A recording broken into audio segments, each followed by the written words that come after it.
පින්කමේ සුවිශේෂී අරමුණක් නැතත් එකම අරමුණ තමයි බණහන එක. ඒ මොකද මේ ධර්ම දේශනාවක් ශ්‍රවණය කරන එක අපිට මේ විදිහට මේක හරි දුර්ලභයි.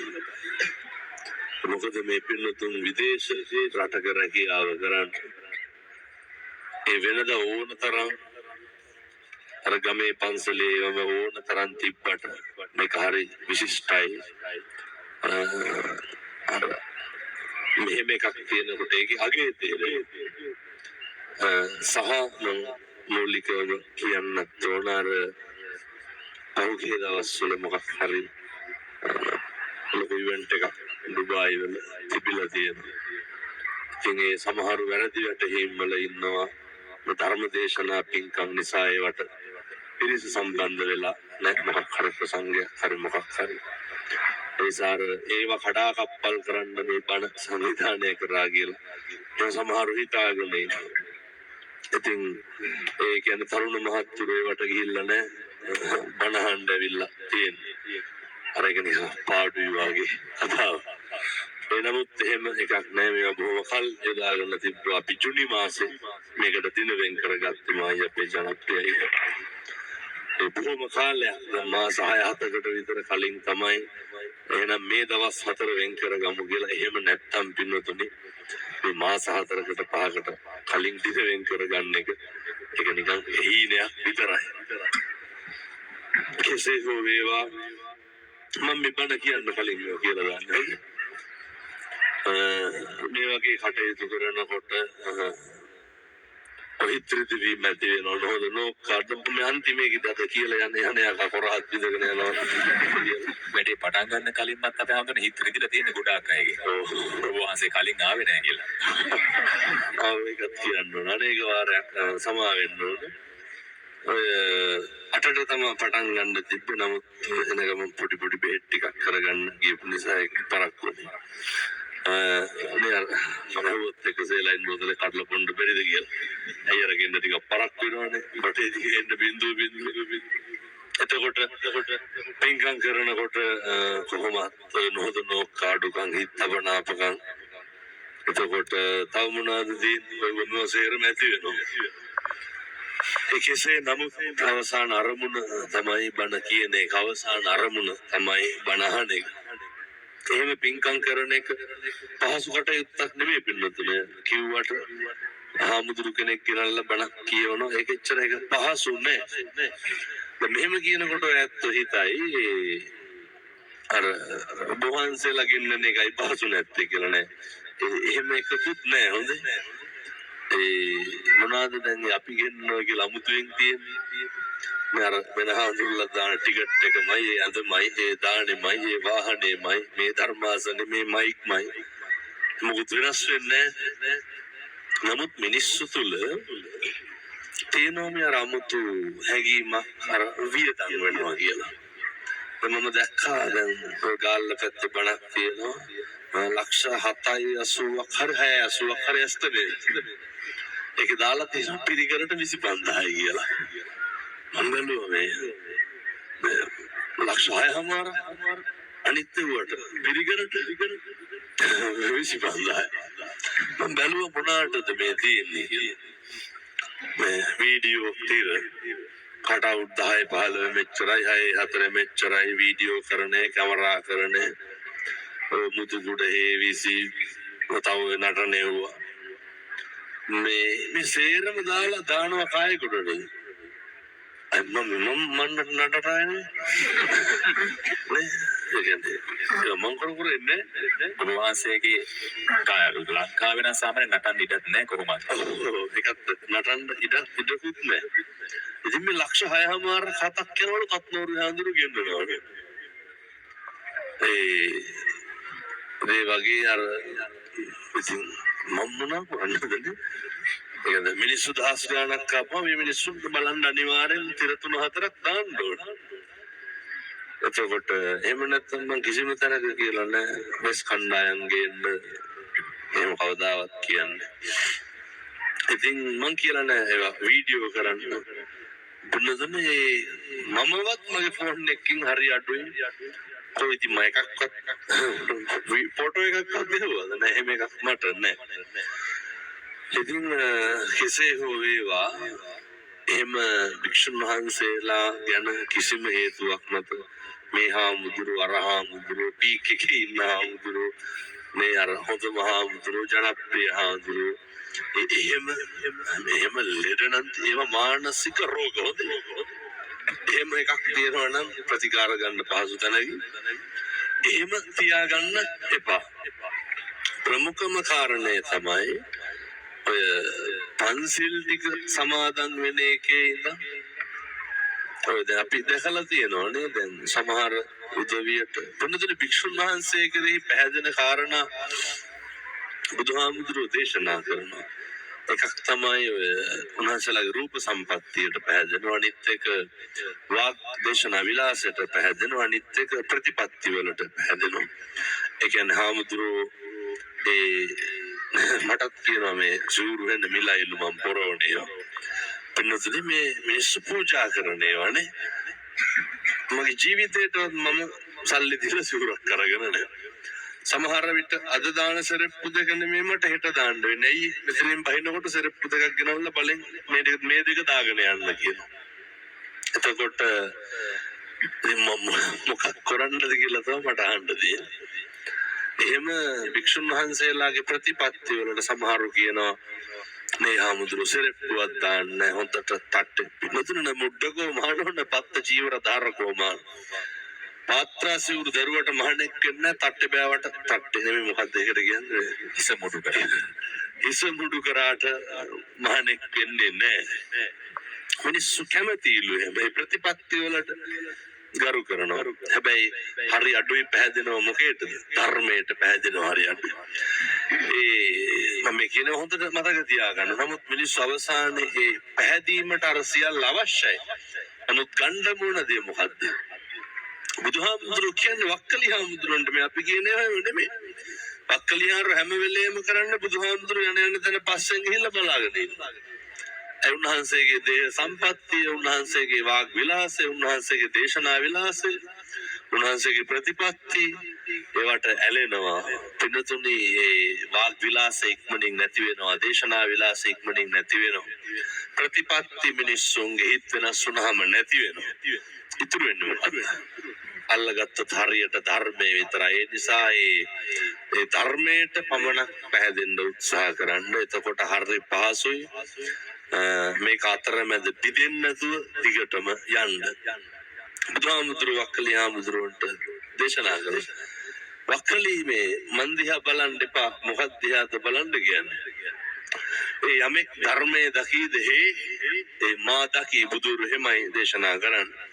එනිසා පින්නතුරු නිරන්තරයෙන් උත්සාහ කරන්න තථාගතයන් වහන්සේගේ ඒ නිකලස් ශ්‍රී මුඛයෙන් දේශිත විභූෂිත ශ්‍රී නිමල සත් ධර්මයේ පමණක් තේරුම් ගන්න. මම මෙහෙම දේශනා කරන්න හේතුව තමයි මේ ධර්මය මේ ගෝරතර සංසාරයෙන් අපට තේරුම් ගන්න තියෙන්නේ බොහොම සීමිත කාලයයි, බොහොම ටික කාලයයි. ධර්මයේ තේරුම් ගන්න එකේ අවබෝධ කරගන්න එකේ එලෙස ඒ විදිහට ජීවත් වෙන එකේ ප්‍රතිඵලය ආනුභාවය කොච්චරද කියලා කියනවනම් ඔය පිළිතුරු ලංකාවේ අහලත් ඇති දඹදිවියෝගේ ලියවිච්ච හොඳ පොතක් තියෙනවා මේ රසවාහිනිය කියලා.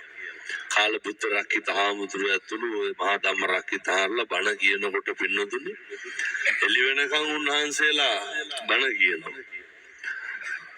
දවසක් එක අම්මා කෙනෙක් මම මේ කියන්නේ මේ අර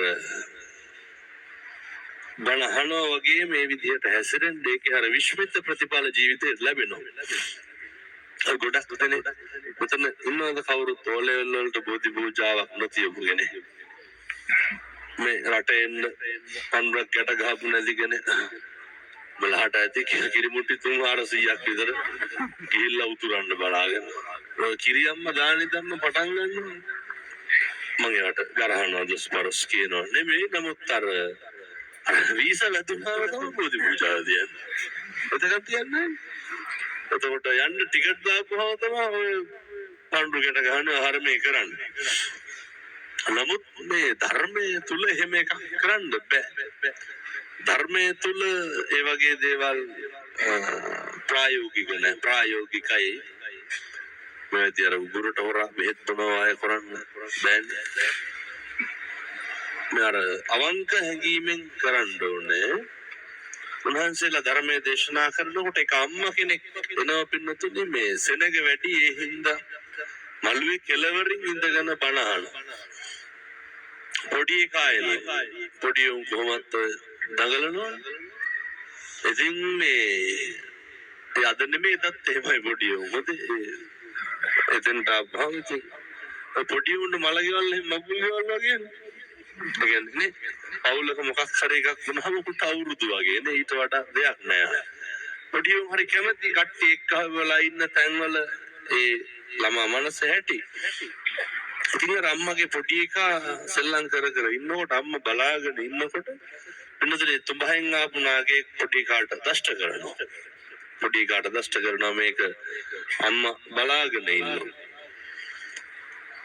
ඊට පස්සේ නමුත් අම්මා කලබල වුණේ නෑ. ඇයි? අම්මට විශ්වාසයි අම්මා ධර්මානුකූලයි.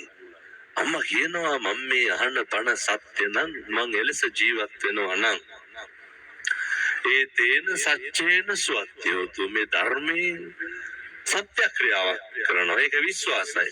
බණ අහලා ඉවර වෙලා පොඩි කාගාවට යනකොට පින්නතුනි මෙහෙම කිව්වට කොරන්න නම් එපා හොඳේ. ඒ කියන්නේ මේ මොකක් හරි උනහම මේ අහලා මාත් 50 ඉටි ඒ හින්දා මේක පිටින්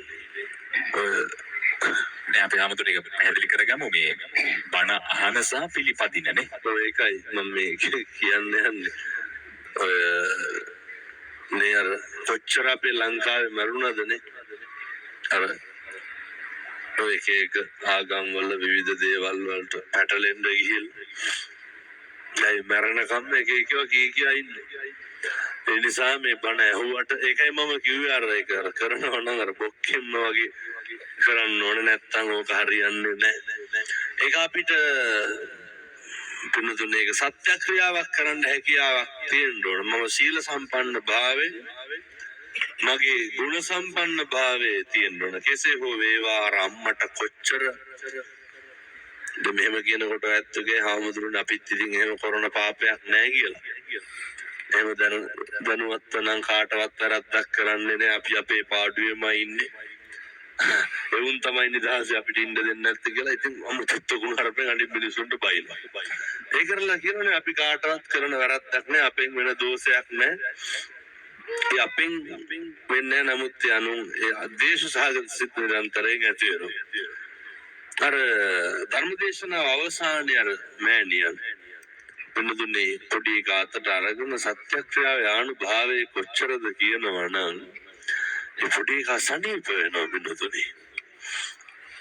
ඒ ධර්මයේ ආනුභාවය ධර්මයේ හාස්කම එලෙසමයි මේ ධර්මයේ හාස්කම අනුභවයේ පැතිරෙන ඔයත්න්ගේ සිත් සතන් සනීප වෙන්නේ. ඔයත්න්ගේ සිත් සතන් මේ සුවපත් වෙන්නේ. ඒ නිසා පුළුවන් තරම් මේ අහන සෑම බණ පදයක්ම ජීවිතයට අවබෝධ කරගන්න බලන්න, ඒක යථාර්ථයක් කරගන්න බලන්න. මොකද කල්ප ගානක් යනකම් ආය අපිට බණ අහන්න හම්බෙන්නේ නැහැ. කල්ප ගානක් යනකම් අපිට ආය ධර්මානුකූලව ජීවත් වෙන්න හම්බෙන්නේ නැති වෙයි. කවදානම් ආය මේ කාන්තාරේ බණ අහන්න හම්බෙන්න.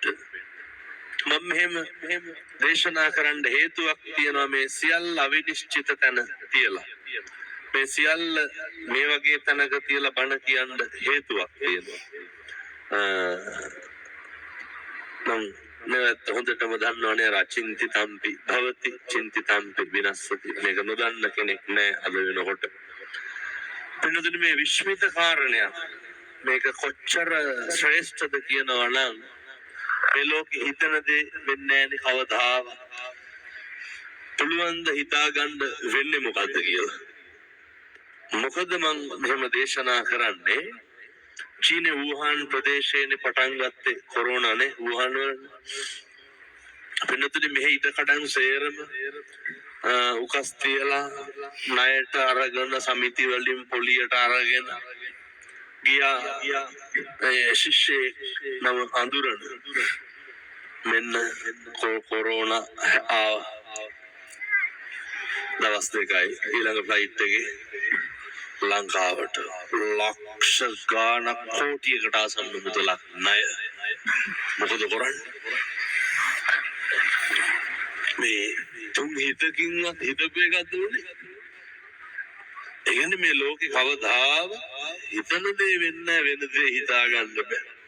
අවිනිශ්චිතය කියන්නේ කොච්චරයිද? 100%යි. 100%යි. ඒ අවදියම මම එක්ක ඉගෙන ගත්ත තරුණේ කෝටි ගාණක ලෝන් එකක් අරන් ලොකු තෙල් මෝලක් පටන් ගත්තා. එතනමයි. මොනා බරන්නද අර මේ ලොකු මොනා කාලෙද? වහලා තියෙනකොට කියන්නේ කොරෝනා ඉතින් කාලේ ලොක්ඩවුන් කරලානේ රට මිනිස්සු මිනිස්සු ජීවිත නැති කරගත්තා. එතකොට මරණ පරීක්ෂකවරයෙක් අධිකරණ වෛද්‍යවරයෙක් දියතලාවේ කියනවා මම මේ ප්‍රවෘත්ති කියනව නෙමෙයි මෙතෙන්ට ඇවිල්ලා හොඳ අතවලට ආන්දරේ ප්‍රවෘත්ති කියනවා කියලා. අවුරුදු 30 ගානක් අධිකරණ වෛද්‍ය තනතුරේ ඉතිහාසය තුල පොඩි එකෙක් ඒ විදිහට මරුණා දැක්කමයි කොයි විදිහටද වෙනතුනේ පොඩි දරුවෙක් මොහර කිරි බොනකොට ප්‍රශ්නයක් වෙලා කවදාවත් එහෙම දරුවෝ මැරෙන්න හේතුවක් නෑලු. මොකද සාමාන්‍යයෙන් හොස්පිටල් එකකට ඉක්මනට අරන් යන්න පුළුවන් සාමාන්‍යයෙන් පැය දෙකක් විතර ඒක අල්ලන් හිටිනවා. ඒක සාමාන්‍ය නර්ස් කෙනෙකුටත් ඒක යථා ප්‍රകൃතියටපත් කරන්න පුළුවන්. ඉතින් මේ තාත්තා මුළු ගම හැම තැනම බෝතලයක් අරගෙන අයියේ මේ පෙට්‍රල් එක කවු කරලා දියතලාවට යන්න. එහෙම එකක් අපේ රටේ තිබ්බනේ. එහෙම යුගයක් අපේ තිබ්බන්. එතකොට කවුද හිතුවේ එහෙම වෙයි කියලා? අර ලේන් මසින් ජාතක කරපු දරුවා මේ බොහොම පුංචි හේතුවකට මැරෙයි කියලා. එතකොට කොහෙන් රමුටන් ගහකින් පොඩි එකෙක් වැටිලා ඒත් මරුණා. මේ අරගෙන යන්න විදිහක් නැතුව මේ අවිනිශ්චිතය කියන එක ජීවිතේ හැම වෙලේම අනික් පැත්තකට ගහලා තියෙනවා. අපි දුවන්නේ ඒක දිහා බලාගෙන නොදැන උනාට මොකක්ද වෙන්නේ? ඒක අපිට හිතා ගන්න බෑ. හැබැයි පුරුදු වෙන්න ඕනේ. හරි. අවිනිශ්චිතයි කියන එක දැනගෙන ජීවත් වෙන්න. ඒක මරණය වෙන්න පුළුවන්. ඒක රැකියාව වෙන්න පුළුවන්. ඒක ජීවිතය වෙන්න පුළුවන්. අර මතකද ඉන්දියාවේ අර කොහෙන්ද ෆ්ලයිට් එකක් උස්සන්න ගිහිල්ලා පොඩි උනේ මේ අලහබාද් වලින් එංගලන්තයට යන එක මාවනල්ලේ අපේ තරුණේ මට කියන්නේ හාමුදුරුවනේ කලින් දවසේ පුදුම විදිහට සූදානම් වුණා. මම මේ දේශනා කරන්න සමහරව ඉන්නව නේද මරන්නේ නැහැ කියලා හිතාගෙන ජීවත් වෙනවා. අධිතක්සේරුවෙන් ඉන්න මිනිස්සු ඉන්නවනේ. එක මොහොතක්වත් අකුසලයට වැය කරන්න එපා. එක මොහොතක්වත් අනෙකට ගිනි දෙන්න හදන්න එපා. එක මොහොතක්වත් අනෙකාගේ අයහපතට කටයුතු කරන්න එපා. එක මොහොතක්වත් පුන්නතුනි අනෙකාගේ ඔය සුභසිද්ධිය විනාශ කරන්න. දැන් අපි මේ රටවල් ලෝකෙට හරියට වැඩි අයියලා හොඳටම දන්නවා ඇති ප්‍රසංග වලට එහෙම එනකොට මේ එක්සත් අරාබිය නම් කොහොමද දන්නේ නැහැ. අනේක මොකක් හරි සංවිධානය කරනවා නම් පොල්ලුට තියෙනවනේ අර අසාර්ථක වෙනවා. ඒකේ විනාශ වෙනවට හරි කැමති. මොකක් හරි කමන්නේ මේ කවුරු හරි ඕක ගොඩක් තියෙනවා දැන් ඔය පරණ කට්ටියට නොකිය කරනකොට බලන් ඉන්නේ වරදිනකම්. ඉන්නේ මං ගාවට කොයි වෙලේ හරි මම කියනවට ඔය දැන් අවුරුදු 2-3කට කලින් ආපු කෙනෙක් හෙට මස් යන්නේ අපේ හාමුදුරුවන්ගේ පන්සලේ මහ දෙයක් ඕනේ කිරියහර පූජාවල් ලෑස්ති කරන්න 25ක් එක්කවල පින්නතුනේ ඒක නවත්තන්න පුළුවන් නම් ගස්සරි කපල පාරට දානවා. එච්චරටම මිනිස්සු හරි අකුසලයට ප්‍රියයි. මිනිස්සු පුදුම විදිහට කඩාකප්පල් ගානේ. කවදාවත් වගේ දේවල් පුරුදු වෙන්න එපා. ඒ තමයි අර ගම් වල 119 ගහ ඉඳලා රටාපුවම මොකද වෙන්නේ? ගම් වල ඉන්නවනේ. ආයිත් මෙවලි තාත්තියක් ගොඩ දාන්න බෑ මොකද කරන්නේ? පොර රැකියා විදියට කරන්නේ මොකද්ද? මතක් වෙන්නේ අපේ ගමේ හවලා වයි කියලා. රැකියා විදියට කරන්නේ 119 ගහන්නේ. එහෙම ඉඳලා කර්මයට වගේ මෙගුල ගෙන්නුනා ඒ අංක වෙනුවට වෙන අංකයක් පාවිච්චි කරනවා. අංක විතරයි මාරුවේ. ඉතින් අනේ මන් සමහරට මේ රටවල එහෙම ඉන්නවත් දන්නේ බොහෝ රටවල සංවිධානය කරන මිනිස්සු අපිත් එක්කව කියලා කියනවා. මේ නැතුව ඉතින් හිටියනම් මේක කරන්න හම්බෙන්නේ නැහැ. මොකද මයික් එක ගන්න නෑ මම කියන්න ඕනේ නෑ. ඔබ වහන්සේ කියන්නේ කියන්නේ. බයන්නේ නෑ කිසි බයක් නෑ. හිට යනවා.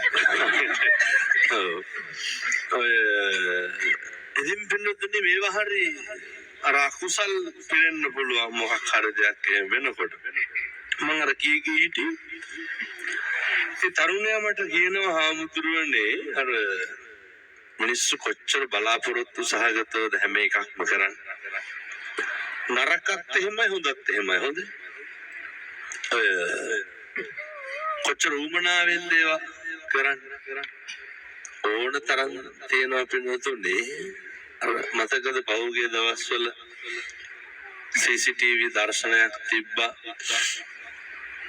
මිනිස්සෙකුට වෙඩි තියන්න ගෙට එනවා ඒ මිනිස්සයා ගේට්ටු වහනවා සාලේ ඉන්නකොට පොර කනවා පැනලා යනකොට වැටලා කකුල කැඩනවා බල්ලු කරා තුන් හිතකින් නැති තණ්ඩ වෙඩි තියන්න වෙලා කකුල කැඩලා ඒ කියන්නේ වෙඩි තියන්න ආව මිනිස්සයා ඉස්සර කකුල කැඩලා ඉන්න උනා දැකනද ඒක බල්ලු කරගා ඒ හැංගීම කියා ගන්න පුළුවන් ඒ හින්දා නරකක් කරන්න ගියත් ඒ වගේ දෙයක් පත් වෙන්න පුළුවන් හොඳ කර්මයට මෝල් ගහපත් වෙනවා ඒ හින්දා හරි පරිස්සමට මොකද මේ කර්මය කියන එක හරි ප්‍රබලයි බුදුරු ගන්නන්නේ කොහොමද කම්මං දල්හං කිංති කරෝමි මේ කර්මය දැඩි වුණාම මොකක් කරන්නද ඒ හින්දා අපි දන්නේ නැහැ පස්සෙන් මොනවද එන්නේ කියලා අරනේ නයි කාලා බේරෙනවා දල කඩි කාලා මැරෙනවා ඒ හින්දා ඊළඟ මොහොත හරි අවිනිශ්චිතයි ඉතින් අර විශ්වවිද්‍යාලේ ළමයි කලින් දවසේ දැන් අද රෑ අපි වගේ බෑග් පැක් කරනවලු හෙට යන්න බෑග් සූදානම් කරනකොට බර ප්‍රමාණය වැඩි වෙලා අවුරුදු දෙකක් හොස්ටල් එකක ඉඳලා යනකොට ටිකක් ඒක සංවේදී සිද්ධියක් විවිධ තෑගි භෝගේ මහම්බල කොල්ලෙක් කිව්වලු ගෙවල හරි මේ ටික අරන් යනවා කියලා. ඒ කියන්නේ යාළුවෝ දීපු gift හරි මොනවා හරි. ඉතින් එහෙට වීඩියෝ කෝල් එකක් ගත්තට පස්සේ ගුවන් තොටුපළට ගිහිල්ලා නංගි සූදානම් වෙලා ඉන්නවලු මොකේද? මේ අයියා පිළිගන්න. අම්මා පෙන්නනවා එංගලන්තේ තරුණයාට මේ නංගි අර අලුත් ඇඳුමක් ඇඳගෙන අයියා එන්නේ මොන තරම් බලාපොරොත්තුද වෙන්නදුනේ. අපි මෙහෙ ඉඳන් යනවා කිව්වහම නේ අය නින්ද යනවා අර ගෙවල් වල මිනිස්සුන්ට. ඒක මම ඔයත්තන්ට අමුතුවෙන් ඒ හැංගීම ඒක ලියන්න ඕනේ. ඉතින් පශ්චාත්තුපාදිය කරලා දරුවෝ එනකොට දෙමව්පියන්ට දෙන හැඟීම් අඬලා තොටලා වැළපිලා එළිය කෝපි ෂොප් එකේ ගිහලා කෝපි එකක් බිබීටියලු මේ ෆ්ලයිට් එක දැන් උඩට ගන්නවා ඒකත් බලන්න තප්පර 35ක් ගියේ නැහැ කිව්වා 40ක් විතර ගියා කිව්වා නේ දෙයිගාලා ගිහලා අර බිල්ඩින් එක හැප්පුණා එතකොට වෙනතුනේ ඒක ආශාන්තරාව හැප්පිච්ච එක මොකද දෝෂයක් කියන්නේ ඒව හරි මේ ලෝකේ කලාතුරකින් වෙන දේවල් කර්මය දැඩි වුණාම මොකක් කරන්නද කියන එක අපි ඒක එතන මේ කරුණු දෙකම පැහැදිලි වෙනවා අර බිල්ඩින් එකේ හැප්පිලා ජීවිතේටවත් අර තරුණෝ හිතන්නේ නැද්ද ඉන්දියාවේ පොළවෙන් ආශාන්තරා උඩට ගන්නකොට දැන් හැප්පී කියලා ස්පිල්ලන් ගහන්න සැනින් සියල්ල විනාශ වුණා එහා පැත්තේ වෛද්‍ය ශිෂ්‍යෝ හිටපු ශාලාව දේශනවලට ගිහිල්ලා ඇවිල්ලා සමහරු බත් එක ලේනවා ඉඳ ගන්න කන්න පින්නතුනේ හිතන්න කැන්ටිමේ කෑමක් කනකොට මේක ඇතුළට ප්ලේන් එකක් එයි කියලා හිතනවද කවුරුවා දැන් කියන්න බලන්න මේ ලෝකේ හිතන දේවල්ද වෙන්නේ මොකද්ද කියලා හිතා ගන්න පුළුවන් එච්චර විනිශ්චිත දේවල් එච්චර බරෑරුම් දේවල් වෙනසන ඔච්චර ආසන්තරාවක් හැප්පිලා ගිනි අරගෙන එක මිනිස්සේ බේරුණානේ ඔකට මොකද්ද කියන්නේ සේරම මේ අර ගිනි කොට මැද්දෙන් දුවගෙන එනවනේ ඉතින් නයි කාලා බේරෙනවා දල කඩි කාලා මැරෙනවම නෙවෙයිද බුදුරුගන් කම්මං දල්හන් කින්ති කරෝමි කර්මයේ දැඩි වුණාම මොකක් කරන්නද පින්නතුනේ අරගෙන බේරෙන්න පින තිබ්බනේ එනිසා නිරන්තරයෙන් ජීවිතේ සංසාරේ මට වෙලා කියන්න ඕන විදිහට කරපු පින්කම් කියන්නේ කත පුඤ්ඤෝ උපයන්තරන්දදී දැන් පේනවාද සංසාරේ කරපු පින් පළ දෙන හැටි පේනවාද සංසාරේ කරපු පව් පළ දෙන හැටි දැන් මොනවද කරන්න ඕනේ අවඩක් නම් කරන්න එපා පින්නතුනේ කර්ම විපාක දෙන්න තියෙනවනම් ඒක තෝරලා බේරලා දෙන්න නිලාවේලි ඉඳන්